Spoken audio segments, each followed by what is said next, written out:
جتنی بھی امتیں ہیں اللہ تبارک و تعالیٰ نے سب سے بہترین امت اس امت کو قرار دیا۔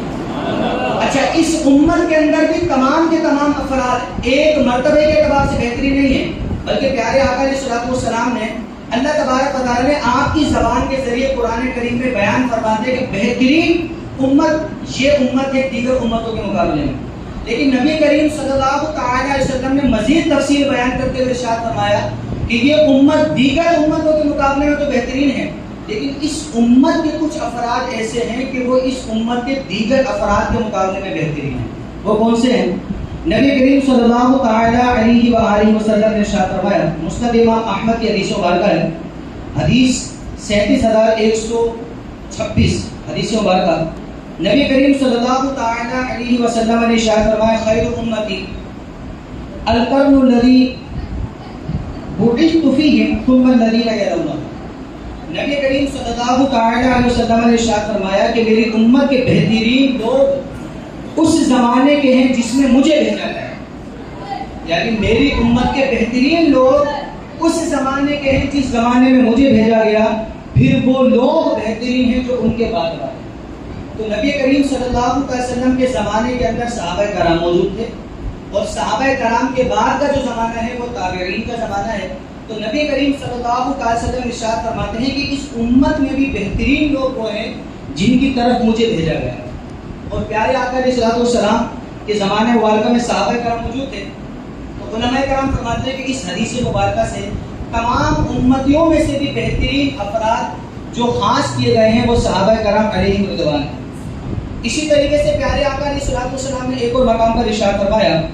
اکرموا اصحابی، توجہ رکھیے گا، یعنی جب انسان کو یہ خوف ہو کہ کوئی شخص فلاں بندے کی شان میں گستاخی کر سکتا ہے، تو پھر اس کو پہلے سے ہی تنبیہ کی جاتی ہے کہ آپ ان کی شان میں گستاخی نہیں کرنا، ان کے ساتھ ادب و احترام کے ساتھ پیش ہونا۔ یعنی جو خاص افراد ہوتے ہیں، ایک وقت کے لیے سمجھ لیں گھر کے اندر کوئی خاص مہمان آ گیا، تو بسا اوقات بچے کی وہ سمجھ ہوتی نہیں ہے، لیکن پھر بھی والدین اسے سمجھا رہے ہوتے، بیٹا مہمان آ رہے ہیں، بلا وجہ برتنوں میں ہاتھ نہیں مارنا، اچھل کود نہیں کرنا۔ وجہ کیا ہے کہ جب کوئی خاص شخص آتا ہے تو اس کے آنے سے پہلے اس سے تعلق رکھنے والے لوگوں کو اس کا ادب سکھایا جاتا ہے،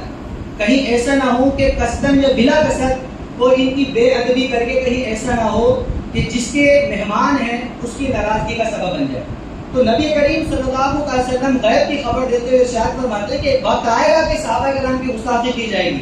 تو نبی کریم صلی اللہ علیہ وسلم نے حدیث مبارکہ میں ارشاد فرمایا کہ اکرموا اصحابی، میرے عمل ہے کہ اے لوگوں میری صحابہ، میرے صحابہ کی تعظیم کرو،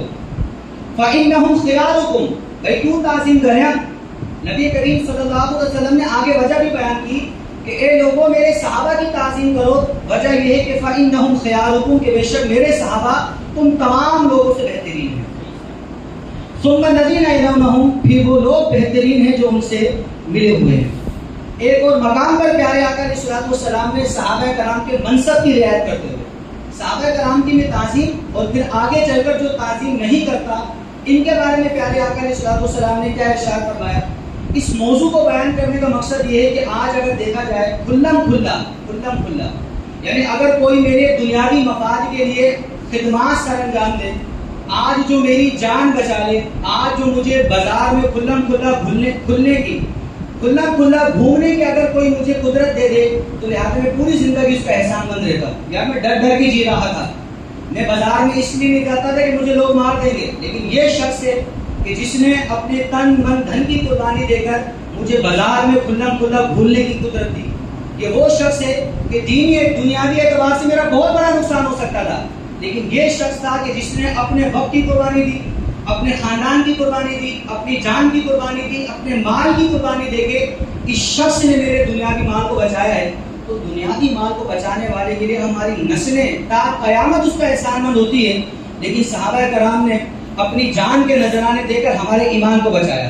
آج کھلم کھلا مسجد کے اندر ہم نماز پڑھ رہے ہیں، اگر آج ہم کھلم کھلا اذان دے سکتے ہیں، آج ہم کھلم کھلا قرآن کریم کی تلاوت کر سکتے ہیں، ایک مقام وہ بھی ہوا کرتا تھا کہ اگر کھلم کھلا یہ کام کیے جاتے تھے تو کام مکمل ہونے سے پہلے انسان کی سانسیں نکال لی جاتی تھی۔ تو جو دنیاوی مفاد میرے پورے کرے ان کے بھی تا قیامت احسان مند رہتا ہوں، لیکن صحابہ کرام علیہ رضوان نے جان کے نذرانے دے دیے۔ کئی صحابہ کرام ایسے ہیں جن کو آریوں سے چیر دیا گیا، کئی صحابہ کرام ایسے ہیں جنہیں برہانہ کر کے تپتی ہوئی ریت پہ لٹا کر ان کے اوپر پتھر رکھ دیے گئے. ان تمام لوگوں نے قربانی صرف اور صرف پیارے آقا علیہ الصلوۃ والسلام کی امت کی بقا کے لیے دی. لیکن آج امت خود بھی گستاخیوں کے اندر ملوث ہے اور ان کے سامنے صحابہ کرام پر طعن و تشنیع کی جاتی ہے اور یہ انہیں اپنے خاندان کے افراد شمار کر رہے ہوتے ہیں. صدیق اکبر رضی اللہ تعالیٰ عنہ کے بیٹے ایمان لانے کے بعد کہتے ہیں کہ ابا حضور آپ کو یاد ہے ایک جنگ کے اندر آمنا سامنا ہو گیا تھا، 3 مرتبہ تلوار کے نیچے آئے تھے. میں نے سوچا ابو ہیں ظاہری طور پہ مجھے پیدا کرنے کا سبب ہے، یہ سوچ کے چھوڑ دیا کہ ابا حضور ہیں، ورنہ صرف ہلکی سی تلوار کو حرکت دینی تھی، آپ کا سر آپ کے تن سے جدا ہو جاتا. لیکن دیکھیں کہ جو اللہ اور رسول کا نہیں ہوتا، جو تمہارا نہیں، اسے ہم نے اپنے دل سے نکال رکھا ہے. صحابہ کرام علیہ رضوان کا جذبہ ایمانی دیکھیں. لیکن صدیق اکبر رضی اللہ تعالیٰ بیٹے ہونے کی، آج ہر شخص کو اپنی اولاد سے محبت ہوتی ہے، بیٹے ہونے کی پرواہ نہیں کی، بلکہ صدیق اکبر رضی اللہ تعالیٰ فرماتے ہیں کہ خدا کی قسم اگر تو اس جنگ کے اندر ایک مرتبہ بھی میری تلوار کے نیچے آتا نہیں تیری گردن اڑا دیتا. کیوں؟ کیونکہ اس وقت تو اللہ کے رسول کا گستاخ تھا. صحابہ کرام کے یہ معاملہ، حضرت مصعب بن عمیر رضی اللہ تعالیٰ بہت امیر صحابی،